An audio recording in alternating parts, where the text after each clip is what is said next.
It did not begin with a bang. It began with a whisper, high in the mountains of southwestern China. A forgotten sickness stirred. A disease that had slept for centuries quietly woke up. For nearly 500 years, the Black Death had haunted human memory like a medieval ghost story. A nightmare sealed safely in the past. A horror people believed modern civilization had finally outgrown. They were wrong. A sleeping killer wakes. In 1855, deep in the copper mines of Yunnan province, something ancient re-entered the world. The region was already destabilized by rebellion. Troop movements and waves of refugees shattered an ecological balance that had held for centuries. Wild rodents were driven from their burrows into villages, and with them came fleas carrying Yersinia pestis. At first, the deaths barely registered beyond the mountains.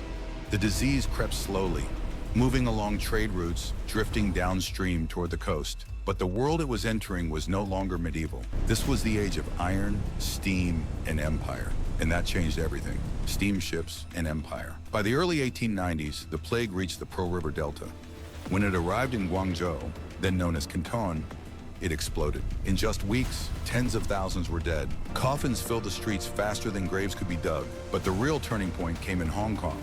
Hong Kong was the jewel of the British Empire in the East, a global trading hub linking Asia to the world.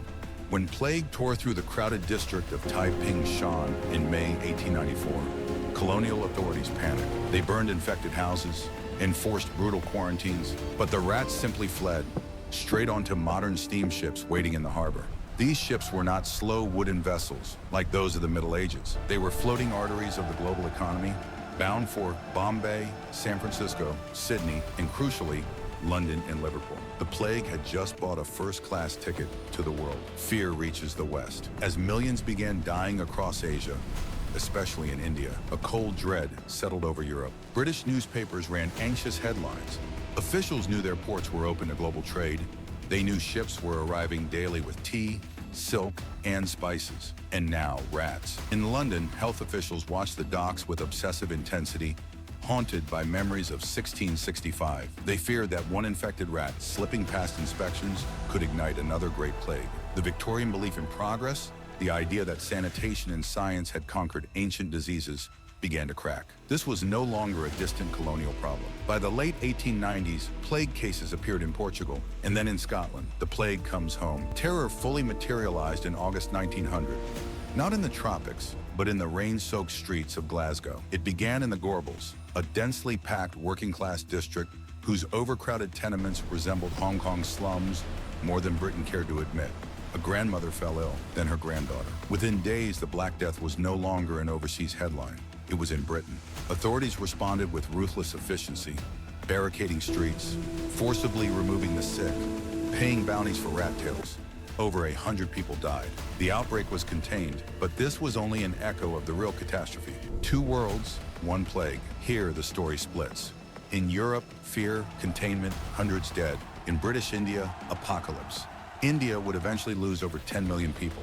The difference wasn't biology, it was power. Colonial authorities panicked.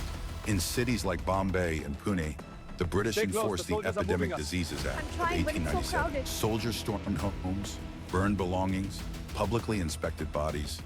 Women were violated in the streets under the banner of sanitation. Instead of stopping the plague, these measures drove it underground. Families hid the sick, communities resisted, and the plague became political. Science versus arrogance. While colonial policy failed, science quietly advanced. In makeshift labs, Waldemar Haffkine developed one of the first plague vaccines, risking his life daily. Meanwhile, in 1898, a French scientist named Paul-Louis Simon made a crucial discovery in Karachi. The plague wasn't airborne, it wasn't bad air, it was rat fleas. The British medical establishment mocked the idea. The notion that an empire could be threatened by something as small as a flea was unthinkable. That arrogance cost lives. While officials scrubbed walls and whitewashed buildings, rats moved freely through grain stores in ports across the world.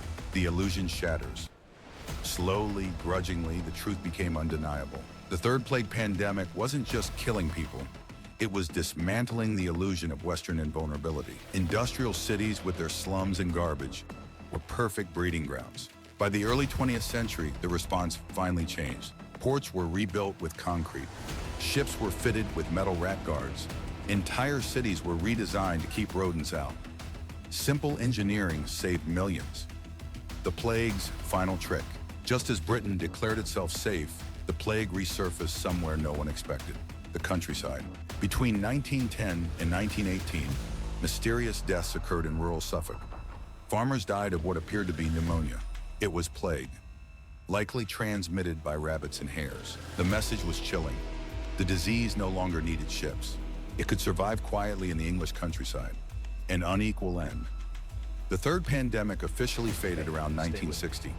By then, antibiotics like streptomycin had transformed plague from a death sentence into a treatable infection. The terror that had emptied medieval cities was finally broken. But the world it left behind was deeply unequal. Europe emerged mostly intact. Asia and Africa paid the butcher's bill. An estimated 12 to 15 million people died, most of them forgotten. And the plague never truly ended. It retreated.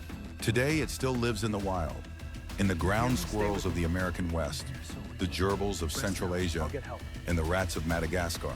The third plague taught humanity a brutal lesson. We cannot conquer nature. We can only hold it at bay. Civilization is just a thin layer of concrete over a very old, very patient killer.